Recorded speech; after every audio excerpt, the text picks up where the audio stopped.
Howdy y'all, it's Aaron here. Tired of overcomplicated advertising strategies? Me too. And in this video, I'm going to share with you how we run successful ad campaigns on Facebook for clothing stores.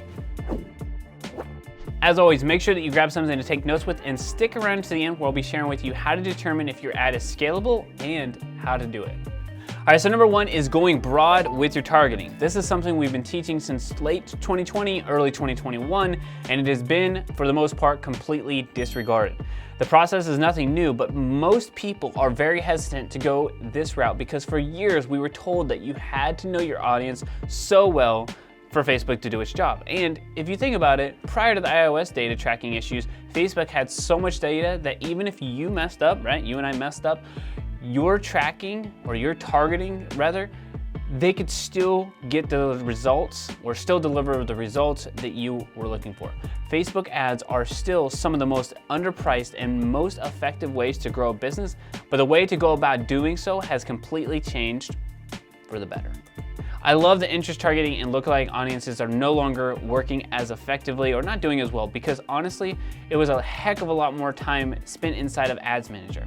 Now, speaking of time, if you wouldn't mind hitting that like button, that will take you about 0.002 seconds and we would really appreciate it. And YouTube will too.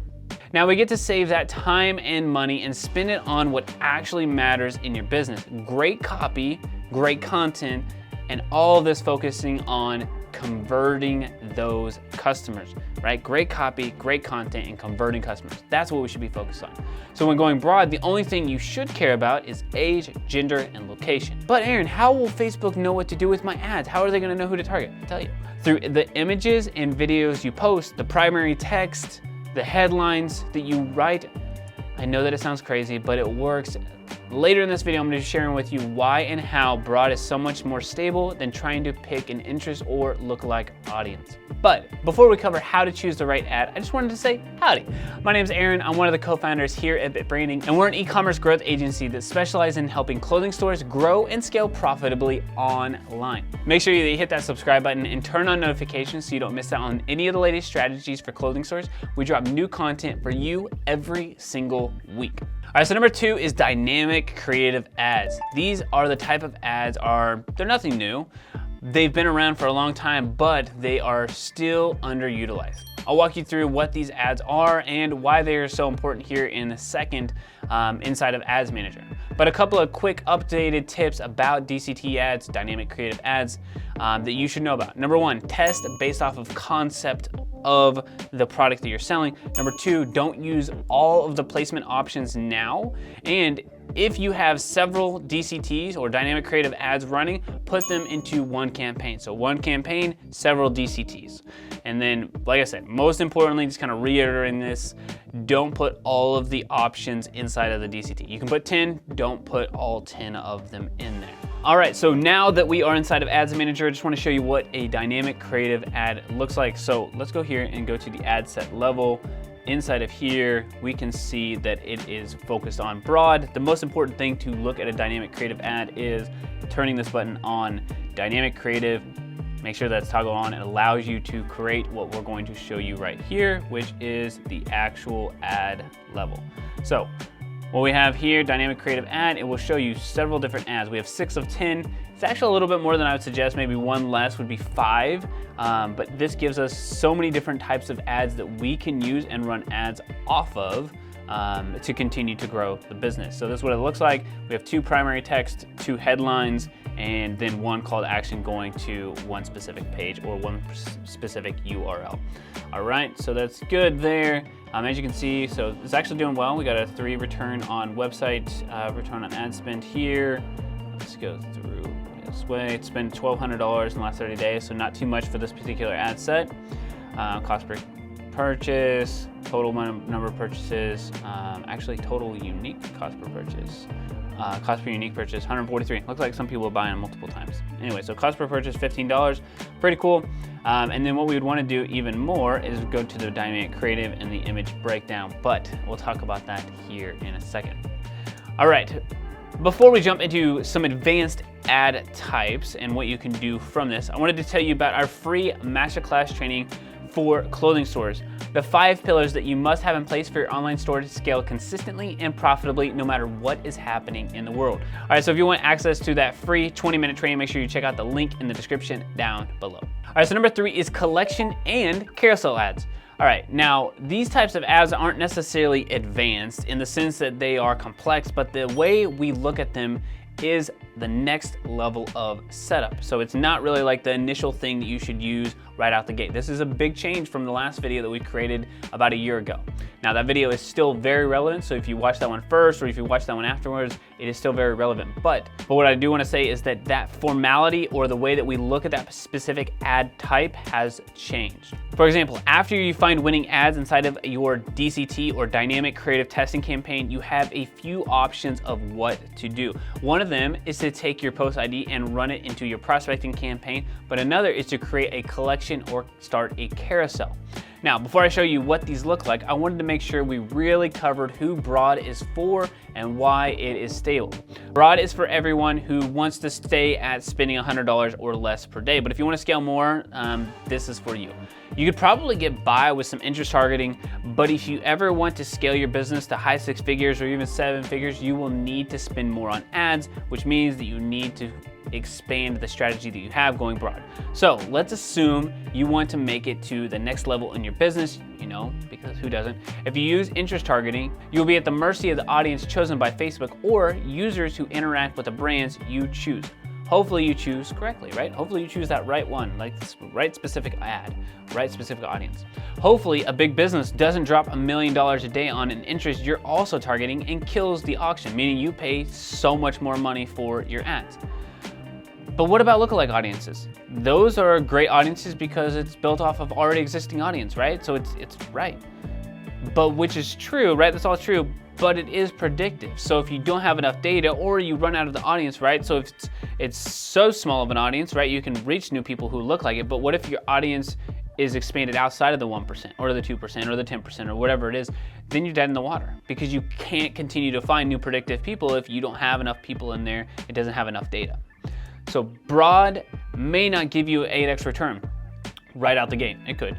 But as you continue to create better content and scale, it will maintain margins and ROI as you scale. Using interest for lookalike audiences will fluctuate. So you may hit 4 to 5x return on your interest targeting one day, and then one return on the next day and back up to 3x the day after that, and then 2 days later you may be at a 0.5. That's a whole lot of fluctuation. And now the market and auction fluctuates a lot, right? That's something you don't want. But that is exactly why broad allows you to have consistent days, weeks, and months. It also gives Facebook more data to learn, because it's a machine learning platform, so more data equals better learning. Speaking of data, in 2021, we were frustrated, much like you probably were, with the lack of data and never being able to trust your numbers inside of Ads Manager. You don't actually trust the numbers in here right now, do you? But we did find a solution, though, thank goodness. We're using a tool called CommentSold that gives us the data to make smart decisions in our business based off of facts versus some really good guesses. It's what we use for every single client and group coaching member in our business right now. If you want to get accurate data from your ads for your business, check out the link in the description down below to find out more about CommentSold. Okay, so let's jump into Ads Manager, and I want to show you some collection and carousel ads. All right, so now that we are in Ads Manager, I want to show you what a collection looks like. So what we did was we took the best performing image or video from DCT, from the dynamic creative, and then we put it inside of a collection ad. So the collection will look like this best performing video. Let's see what this sounds like so we can get a little shout out to Franklin here. All right, yeah. You can see why I did well. But, so this is what a collection video is right here, right? Great video content, and then below it, products within the collection line. So if, for example, this is denim or this is new arrival or whatever it may be, right? So it's top line image or video, as you saw here, and then products down below. Let's give it a couple more seconds. Perfect. All right, shop their new denim today, perfect. That's just one example of a collection. This has not spent very much money. This is kind of like something new actually. All right, dress graphic, so Here's what it would look like with a graphic for the dresses, and then here's a shoe image right here of what's actually working right now.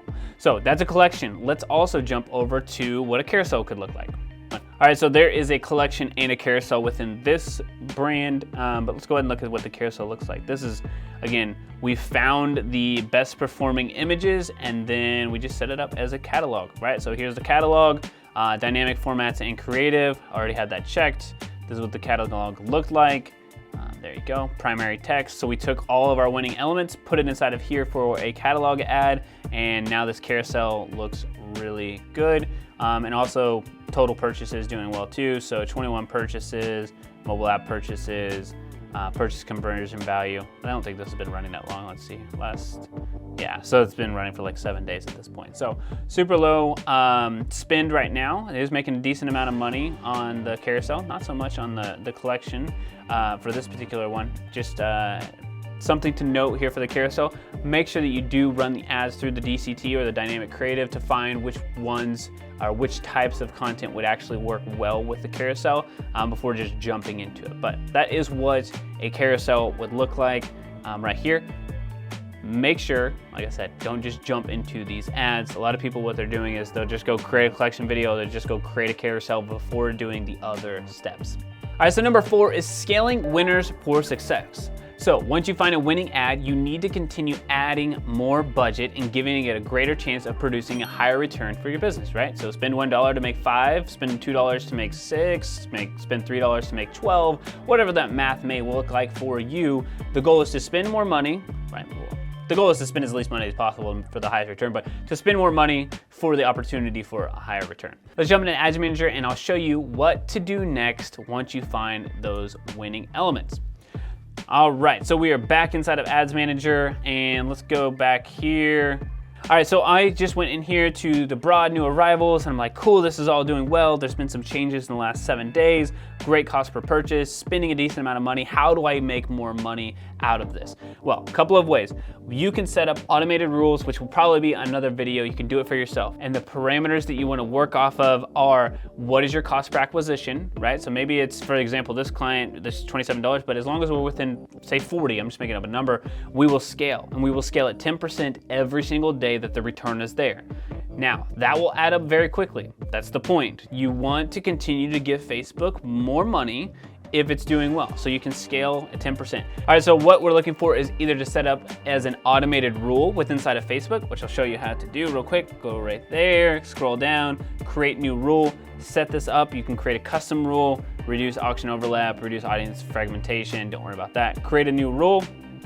Click next, and you can set it to base off of the campaign or the ad set. I would say to base it off the campaign, increase budget if the ROAS is this number, or increase spend if the cost per acquisition is within those parameters. And then right here, you would scroll down and make sure that the cost per result is whatever, or the cost per spent, whatever that would be. Again, turn off the ad sets if that's your option. You can play around with these. I'm not gonna walk through it specifically. You can change it however you'd like, but my point is that the cost per acquisition is within those ranges, scale by 10%. And you can tell Facebook, hey, if it's doing well, then give it 10% budget. And it's just automatically at midnight for your time zone, will automatically scale at 10%, or it won't, or it will stay where it's at. And so then you get Facebook working for you while you sleep, because you do need some sleep.